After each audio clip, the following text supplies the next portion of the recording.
Hey guys and girls, National Hunting and Fishing Day is September 25. We've been talking about that and it's coming, getting closer. Have you planned on your trip for Saturday? Have you planned on going fishing September 25? You plan on going hunting September 25? Be sure you do that. We're posting a video every day to remind you, hey, if cash is kind of tight right now, go camp out. Go camp out. Some of my most favorite memories as a kid was camping out with my dad, my aunts, my uncles, my family. And we camped out. We lived in tents. We didn't have motor homes. We didn't have camping trailers like that. We camped out in tents, and we just had the greatest time in the world. So even if you can't afford to go buy a hotel room for the weekend or stay in a motel or a cabin, go camp out somewhere. Lake Tenkiller, where we live, is a great place. They got them all over the United States. Great places to camp, great places to have fun with your family. Plan on fishing National Hunting and Fishing Day, September 25. September 25. A lot of bow hunting open right now too. A lot of bow seasons open in several states. Not open here in October not open here in Oklahoma until October 1. I can remember back my first bow kill. My first bow kill was a giant deer. I didn't know how to score deer, didn't even know anything about scoring deer. I was 16 or 17 years old. I just started bow hunting, and I had never even hardly deer hunted. I didn't deer hunt until I was 16 years old. And I think I've killed that first deer. I must have been like 18 or 19 because I know I didn't kill one the first year or two. We were allowed bucks only. We couldn't shoot a doe back there, and you was only allowed one deer. I mean, it was just not this. It's conservation, and that's what National Hunting and Fishing Day is all about, is conservation. Conservation in this country has made, we got more turkeys than ever, we got more deer than ever, we got more ducks, we got more doves, we got more fish than we've ever had all over the country because of conservation. And that's what National Hunting and Fishing Day is all about, is conservation, making hunting and fishing better for those that come after us. Not only that, teaching those that are younger right now the legacy and the joy and the memories made and the satisfaction of going out and catching a fish or taking a deer with a bow. My gosh, taking a deer with a bow is amazing. And I remember that first deer. I was just a teenager, and I had found a great place to hunt. And back then, you can still do it now, you can actually hunt in some of the refuges that they have here in Oklahoma, the game refuges. And we've got one over there close to us where we lived in over on Lake Tenkiller, the Cookson Hills Refuge, and it was a big refuge. And we could go over there, and if you drew in, you'd draw in and you could go over and hunt one day, or you could hunt actually a couple days sometimes, but you could go hunt one day. And so I drew in to be able to bow hunt in the Cookson Refuge. And so I was all excited about that because you had to draw to hunt there. Not many people hunted, and it's not a giant refuge, but it was 12 or 15,000 acres, I think 13,000 some odd acres, so it's a pretty big place. And I went over there and scouted and scouted and scouted, and it was a real dry year, kind of like it is right now, a real dry year. And I found this little pond up on this hill way off on one little corner of the refuge. It was just like kind of hard to get to, and like one little corner, it was a little bitty small pond, and there were deer tracks all around it. I mean, it looked like deer were coming from miles around to go drink in this little pond.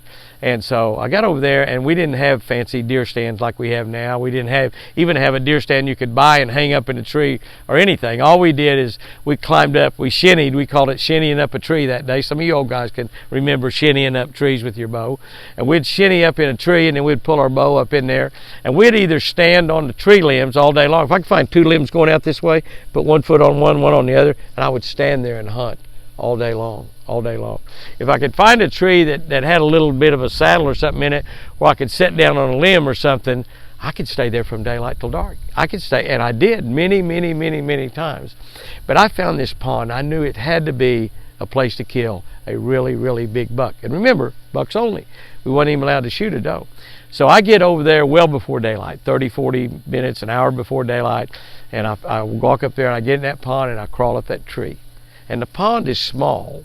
And now we're shooting a recurve bow. We're not shooting the fancy bows that we've got right now, so we can't really, a 20-yard shot's about it. That's about it. Maybe 30 if we're good, but that's about it. We're using wooden arrows, and it was pretty modern equipment back when I was a teenager. And so I get up in that tree before daylight. I've got my lunch. I've got stuff to drink. I've got water. I've got soft drinks. I've got snacks. I'm there to camp out for the day. I'm there to camp out for the day. And I sat in that tree all day long.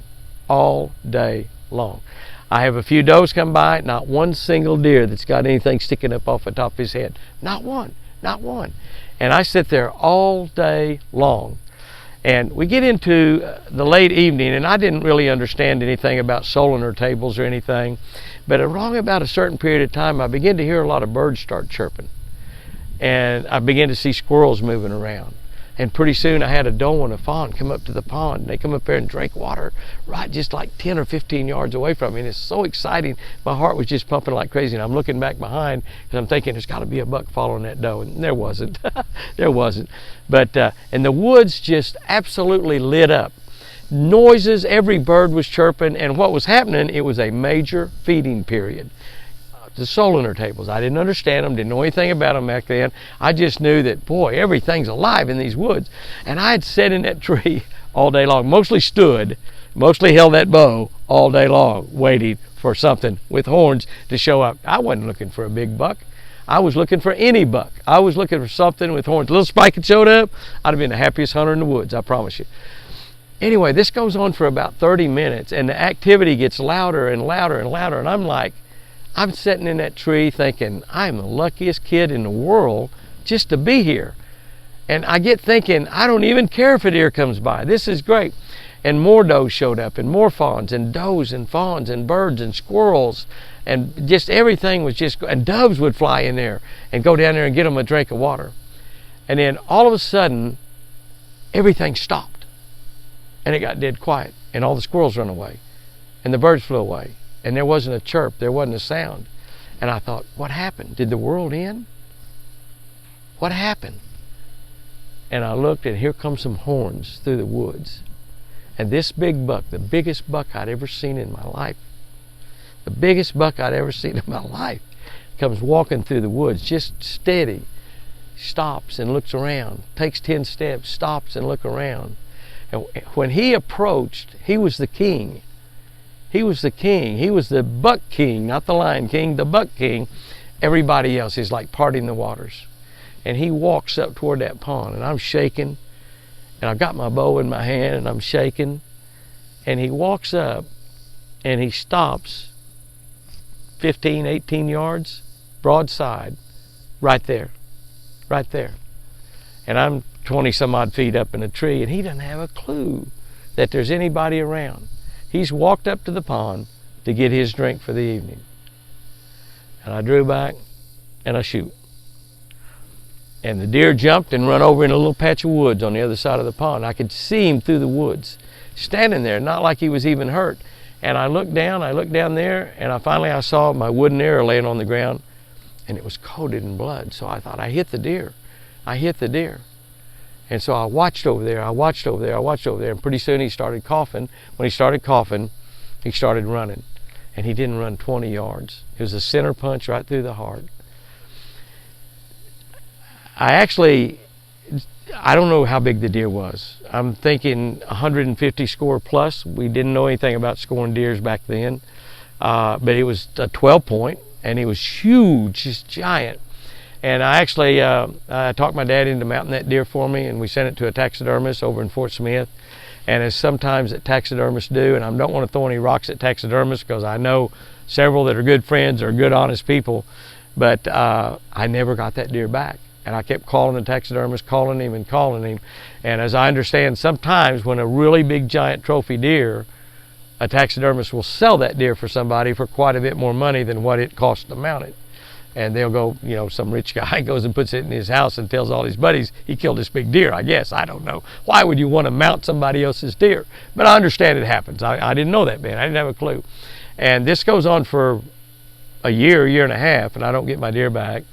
And finally he said, I don't know what happened to that deer. I have no clue. It just disappeared out of our freezer, or it got thrown away or something, and we, got a new freezer. I don't know. I can't remember all the excuses. It's so long ago. I was like 17 or 18 years old. And to this day, it may be the biggest deer I've ever killed, but I doubt it, because I've got now deer that score well over 200, and I'm pretty sure it wasn't that big. But a 12 point, probably in the neighborhood. Just thinking back in my memory, I think it was about a 280, but it's probably like a 155, 160, 165 on a scoring system. But I remember that hunt like it was yesterday. So many times I've been in tree stands and deer stands and in the woods by myself hunting and had things happen that recall that hunt. That's what hunting and fishing is all about. It's memories that get in your heart. They get in your soul. They're burned into your mind that will never leave. If you get a chance to take somebody hunting and fishing September 25, do so. You'll make a memory that you'll never forget. They'll make a memory you'll never forget. And you'll be passing this great legacy of hunting and fishing on. Guys and girls, remember, I sure do love you.